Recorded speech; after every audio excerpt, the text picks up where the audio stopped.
Seth Doane now with something sweet for Easter.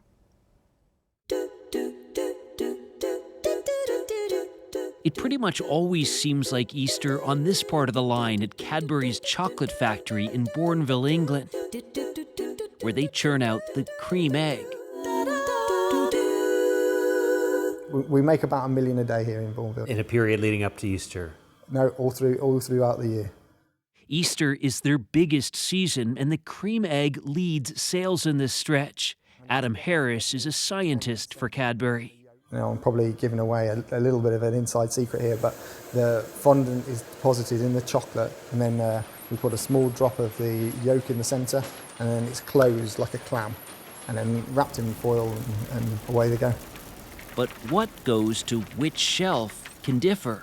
Our chocolates are designed for the consumers in the countries that they are consumed in. So I might have a Cadbury in the US that's different from what I'd have here? It would be a slightly different flavour profile, the same as if you were to eat Cadbury's in India or Australia, because that's what the local consumer have grown up with. So what are the Americans like that you wouldn't find here in the UK? Typically, American chocolate is a bit sourer. It has sour milk in it, typically. You're not really selling it. No, I'm not.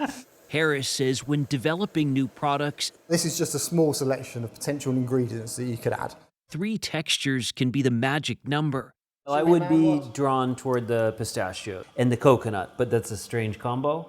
Yes. Yeah, it might be for others, but you might like it. Perhaps it's best left to the experts. Bit more. So you want to make sure they're evenly distributed throughout your bar. Adam Harris says it's not just about getting the ingredients right, but the ratio. Got it. I think that's not bad. I would have played with a little bit more nuts. I think it's got some lovely texture in there. For all the focus on innovation, tradition rules at this company founded in 1824. Dairy milk has not changed much in a century. I think it's 5 people in the whole of the world that know the recipe. So you have it then. Marry the creamy milk from Shropshire with the cocoa from Ashanti. Cadbury Dairy Milk, which is our biggest product, that was launched in 1905. That was the first bar of chocolate in the UK with fresh liquid milk in it. So this is our archive storeroom. When a company is 2 centuries old, there are jobs like Sarah Foden's. She's Cadbury archivist. It's invaluable to keep pieces of packaging, pieces of artwork, examples of advertising campaigns. Do you go back to the archive to figure out something for today? Yeah, we use them all the time. We use old recipes, we use lots of old advertising for inspiration. We open this up. Oh, wow. Yeah. Foden took us into their vault to see examples of old packaging. These dates, as you can see, from 1905. And how styles, tastes, even ways of consuming chocolate have changed. Early on, people were mostly drinking it, like cocoa. Eating chocolate came in a lot later, so first bar was sort of 1847. And really one of the reasons why John Cadbury set up the shop in the first place and started with cocoa was because he wanted to steer people away from alcohol. This is a company with Quaker roots. Yes, that's right. They strongly believed, no alcohol and temperance and that sort of thing. So try some chocolate instead. Yeah. In the hierarchy of sins, chocolate got a pass. John Cadbury started selling drinking chocolate in 1824. Then, with help from family, started making it, opening a factory in 1878 on the outskirts of Birmingham, England. When they originally moved here, this was just farmland. There was nothing else here apart from the canal and the railway. And that was what made it such an ideal site, because they could use those for getting ingredients in, product out.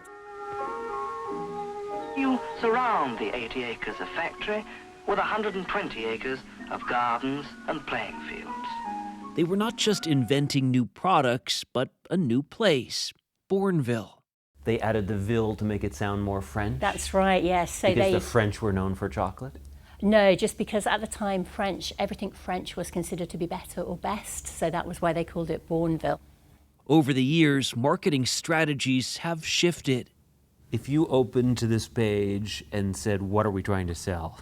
Yes, if you first looked at it, I know. No, horses, you wouldn't. Yeah, kids. Horses, dogs. But Easter remains dependably on the chocolate marketing calendar.